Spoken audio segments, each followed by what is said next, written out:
পুৰস্কাৰে আজি পাইছোঁহি আৰু আমাৰ অঞ্চলৰ প্ৰাক্তন মৌজাদাৰ চৰকাৰ আমাৰ অভিভাৱক হেমব্ৰ ভাগৱতী ডাঙৰীয়াদেৱে আমাক তেখেতৰ অপধমনিৰ স্মৃতি ইয়াৰ কথা অৱগত কৰাৰ পিছত আমি যোৱা 2025 চনৰ 15 জানুৱাৰী তাৰিখে মোৰ মাতৃ গুণৱতা ভূঞা প্ৰাপ্তি ঘটিছিলে।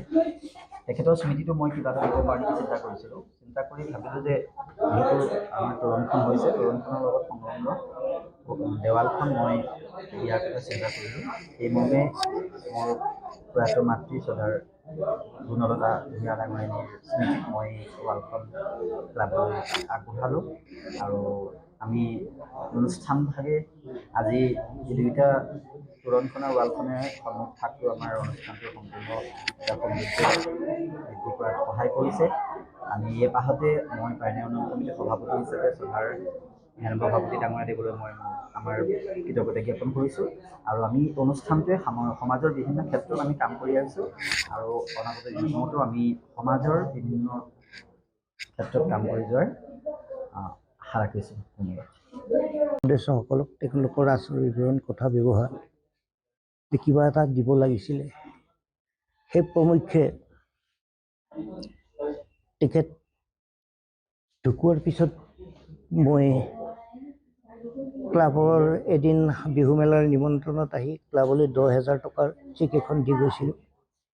সেই চেকখন তেখেতে সকলো সযতনে ৰাখি এদিন মোক অৱগত কৰালে যে টকাটো আমি ভাল কাম এটাত খৰচ কৰোঁ বুলি ভাবিছোঁ, লগত আপুনি আৰু কিছু অনুদান দিব লাগিব ক'লে। তোৰণখনৰ কথা মই মানি ল'লোঁ আৰু তেখেতসকলৰ প্ৰযত্নত তোৰণখন গঢ়ি উঠিল। যথেষ্ট ভাল লাগিছে। প্ৰয়াত অনু ভাগৱতীৰ সোঁৱৰণত তেখেতলোকে তোৰণখন ধুনীয়াকৈ সজাই আজি তাক মুকলি কৰিছে। এই সুযোগতে মই তেখেতসকললৈ ক্লাবৰ সমূহ সদস্যবৃন্দলৈ মোৰ আন্তৰিক শুভেচ্ছা ও কৃতজ্ঞতা জ্ঞাপন কৰিছোঁ আৰু তেখেতসকলৰ দীৰ্ঘায়ু কামনা কৰি অদূৰ ভৱিষ্যতেও মই এই ক্লাবটোত যথেষ্ট সহায় সহযোগ কৰি যাম।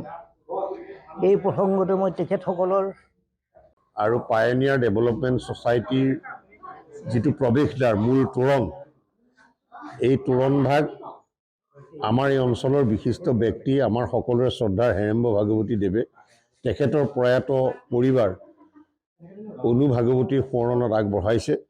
আজি তেখেতৰ পৰিয়ালবৰ্গৰ উপস্থিতিত, পায়নিয়াৰ পৰিয়ালৰ উপস্থিতিত মই আনুষ্ঠানিকভাৱে এই তোৰণভাগ উন্মোচন কৰিলোঁ। মই প্ৰয়াত ভাগৱতী আইগৰাকীৰ আত্মাৰ চিৰশান্তি মই কামনা কৰিছোঁ। য'তেই আছে তেখেত শান্তিৰে থাকক আৰু দাতা হেমব্ৰ ভাগৱতী দেৱকো মই ধন্যবাদ জনাইছোঁ। তাৰ লগতে পায়নিয়াৰ ক্লাবৰ অন্যতম প্ৰতিষ্ঠাতা, ইয়াৰ নেতৃত্বত থকা অভিজিত কাশ্যপ ভূঞাই তেখেতৰ মাতৃৰ সোঁৱৰণত সন্মুখৰ যি পকী বেৰ আগবঢ়াইছে।